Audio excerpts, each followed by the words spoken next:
Hi. Hello again.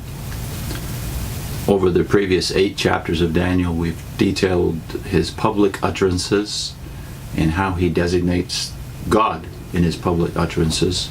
We haven't seen much of his relationship with his fellow Jews in exile so far. But in this chapter, as we read through chapter 9, verses 1 to 19, we have the only example of his prayer life. And note particularly as we read through this, the designations for God and how those designations connect with the subject matter, particularly his relationship with his fellow Israelites. Okay, so I will read.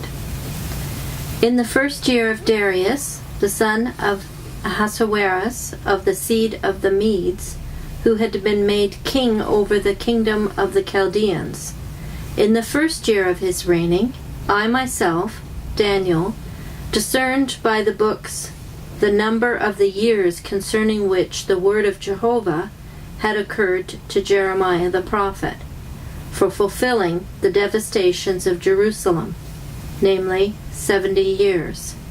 And I proceeded to set my face to Jehovah, the true God, in order to seek him with prayer and with entreaties, with fasting and sackcloth and ashes.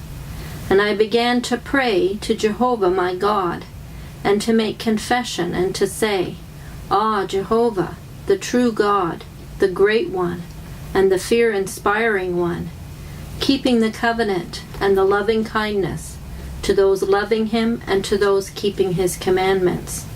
We have sinned and done wrong and acted wickedly and rebelled, and there has been a turning aside from your commandments and from your judicial decisions.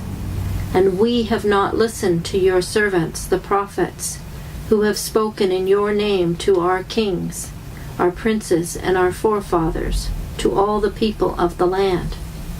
To you, O Jehovah, there belongs the righteousness, but to us the shame of face, as at this day, to the men of Judah and to the inhabitants of Jerusalem, and to all those of Israel, those nearby and those far away in all the lands to which you dispersed them, because of their unfaithfulness with which they acted against you. O Jehovah, to us belongs the shame of face, to our kings, to our princes, and to our forefathers, because we have sinned against you. To Jehovah our God belong the mercies and the acts of forgiveness, for we have rebelled against him, and we have not obeyed the voice of Jehovah our God by walking in his laws, that he set before us by the hand of his servants the prophets. And all those of Israel have overstepped your law, and there has been a turning aside by not obeying your voice, so that you poured out upon us the curse and the sworn oath that is written in the law of Moses, the servant of the true God, for we have sinned against him. And he proceeded to carry out his words that he had spoken against us, and against our judges who judged us, by bringing upon us great calamity, such as was not done under the whole heavens, as what has been done in Jerusalem. Just as it is written in the law of Moses, all this calamity, it has come upon us, and we have not softened the face of Jehovah our God by turning back from our error and by showing insight into your trueness. And Jehovah kept alert to the calamity and finally brought it upon us. For Jehovah our God is righteous in all his works that he has done, and we have not obeyed his voice. And now, O Jehovah our God, you have brought your people out from the land of Egypt by a strong hand, and proceeded to make a name for yourself, as at this day. We have sinned, we have acted wickedly. O Jehovah, according to all your acts of righteousness, please, may your anger and your rage turn back from your city Jerusalem, your holy mountain. For because of our sins and because of the errors of our forefathers, Jerusalem and your people are an object of reproach to all those around about us. And now listen, O our God, to the prayer of your servant and to his entreaties, and cause your face to shine upon your sanctuary that is desolated, for the sake of Jehovah. Incline your ear, O my God, and hear. Do open your eyes and see our desolated conditions, and the city that has been called by your name. For not according to our righteous acts are we letting our entreaties fall before you, but according to your many mercies. O Jehovah, do hear, O Jehovah, do forgive. O Jehovah, do pay attention and act. Do not delay, for your own sake, O my God. For your own name has been called upon your city and upon your people. That's the end of his prayer. I suppose we can say safely that this prayer is less familiar to most Jehovah's Witnesses and even most Christians than what follows it, namely the answer to the prayer.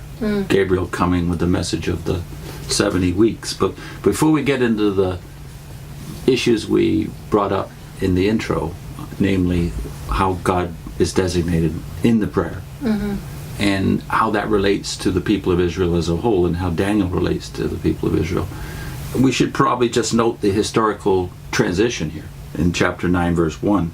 First year of Darius, the son of Ahasuerus, the Median. So the Median or the Median Persian Empire is already taken over. The Babylonian Empire dynasty is over. So some 50 years has gone by since most of the last prophecies that we dealt with. Daniel is now a very old man. But he's still in a position of authority. Yeah. Under the Persians too, Daniel has a high position in government. He's even called at one point third in the kingdom. Third, so virtually the prime minister of the Persian Empire. So again, his position in respect to politics hasn't changed. He still believes that you can do a useful godly function within the system. The org used to be, when he was a boy, Israel. As Jehovah's Witnesses are trained to think of it, the organization is the nation of Israel. But of course, he serves in two other orgs during his lifetime, the Babylonian Empire or dynasty, and now under the Persians. He doesn't think of it as part of the world, obviously. So, but when he's talking to any pagan out there in a public place, we pointed out in the previous episodes, he never uses the tetragram, the divine name. And yet here, depending on which translation you're in, you can notice anywhere from 8 to something like 17 references to the tetragram within the 19 verses or less of the prayer. He's the God of the universe.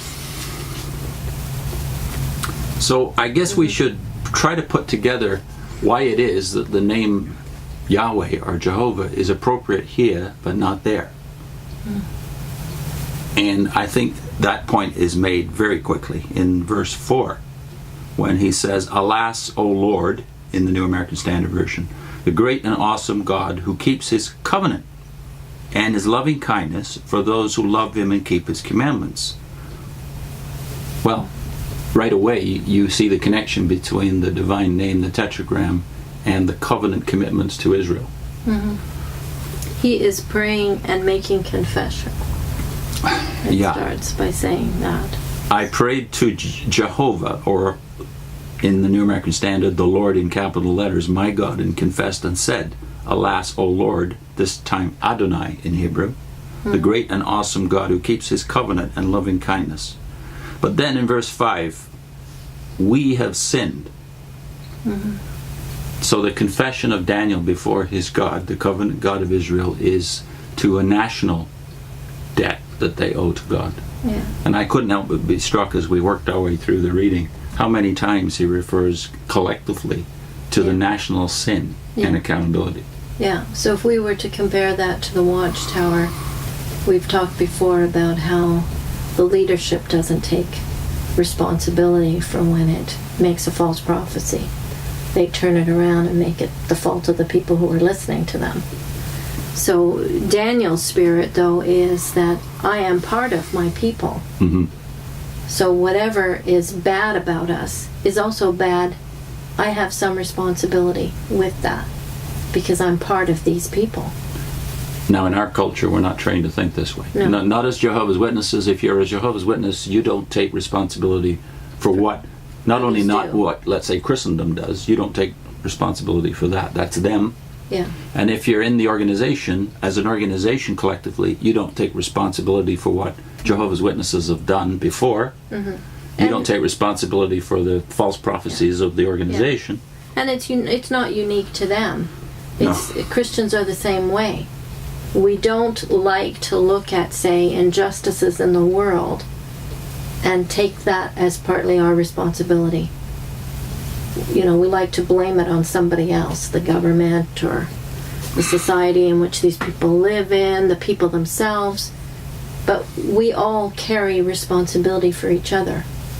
Some have called the current culture that we're all now a part of, the biggest cult in the world is the blame game. It's the cult of blaming other people for your situation, for your oppression, your victimhood.